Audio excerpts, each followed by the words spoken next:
Hi everyone, I'm Libby and I love Pokemon, and this is my very good friend, 40GE. Hello.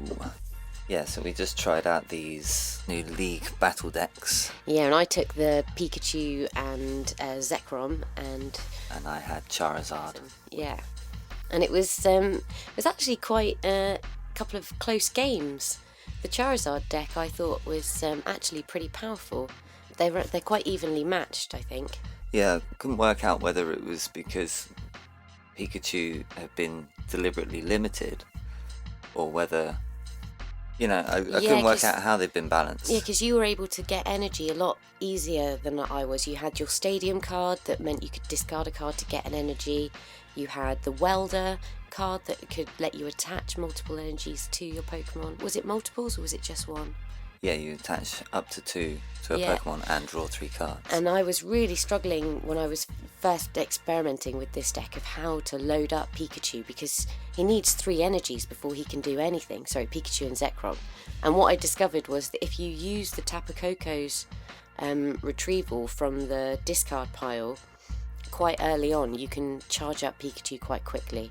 So that became my strategy, was dump a couple of energies in the discard and then get Tapu Koko out to retrieve them. But it's even getting them into your hand in the first place, isn't it? Because there's nothing in there, like no Professor's Letter or anything to let you search for energy, so it did seem like you were just relying on those energies coming out for you. Yeah, luck of the draw. And there's only 11 energies in that deck, so if I've not shuffled my deck well enough and they're all in my prize cards, I'm absolutely screwed. Yeah. And then Jirachi, he's like... Oh, he was brilliant. But he could be so much more powerful if there was a Stadium card in there, like All Night Party, that let you wake him up. Well, that's because it's not tournament legal anymore. So when you're building decks, it has to apply to this. You haven't even got a Stadium card in there, so once I've played my Stadium card, you had no way to knock it out, no way to counter that, which seemed strange as well. But also, when you have charged up the Pikachu and Zekrom, there's kind of no stopping you, really. Reshiram and Charizard, he had that move for 30 that if you left him damaged, then... Yeah, that was... For 2 energies, he hits back for... That was really cheeky, actually. 10 energies for every damage counter on him, so that could end up being huge. It was really dangerous to hit him and not kill him.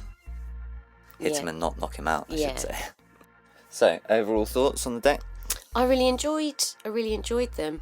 I think what I really enjoy is the patterns that you get to learn how to play, like the strategic moves of how the cards work. So I really like with the Charizard deck that if you went second, it was geared up for you to have a really good turn your second go on the second turn. It was a really strong second. There were a few things that let you draw lots of energy and attach them to Pokemon straight away, which is what made it feel kind of slightly unmatched against yours, because you were really struggling for it.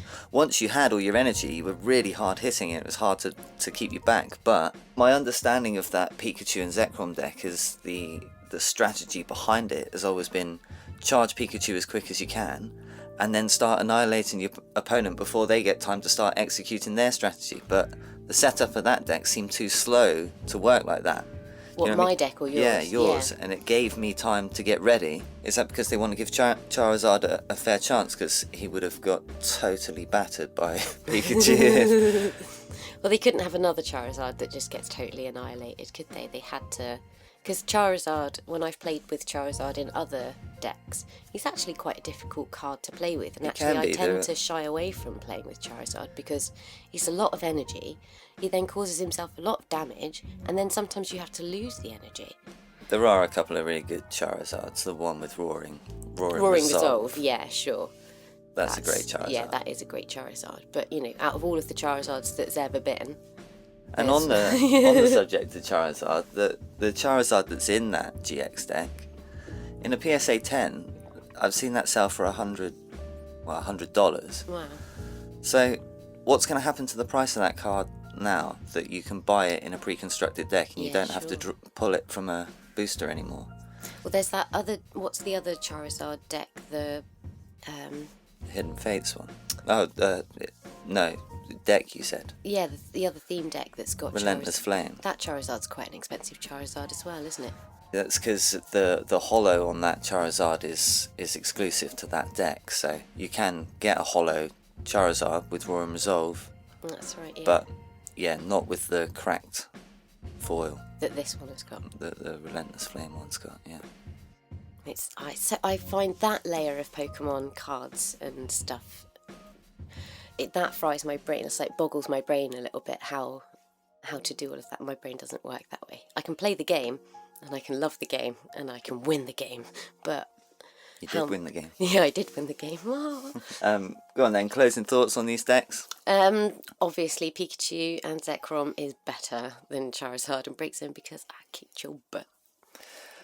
And I thought the strategy in them was complex, and there were layers to it, and it had been clearly very carefully built. And I've built decks myself, and I know how hard it is to get those mechanics really working. But the layers within those decks were just brilliant. And there were options, and very clever options, and ways out of tricky situations. So I admire that. But I couldn't help but think, if it was my deck, I'd want to tweak it.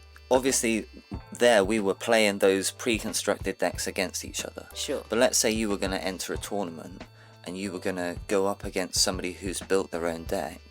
You wouldn't want to go in there with a deck that you felt was any way limited or held back from its full potential. Yeah, absolutely, sure. You'd want it to be the easiest deck to absolutely make sure you won every single time. Well, yeah, that's the objective. And then if they've built a good deck too, then you've got a good fight. You don't deliberately limit decks in order to get a good fight. Yeah. Maybe you do in theme decks, but not normally in expanded and standard format. Of course. Normally there you're trying to build the hardest hitting deck you can build. So yeah, that's my closing thought. It's quite a long one. Thanks for that. Yeah. For TGE. Well, thank you for having me. Okay. Yeah, I love you guys so much. Keep playing Pokemon. Keep safe. Love you, bye. See you on the next battle. Oh yeah, I'm going to kick your butt again.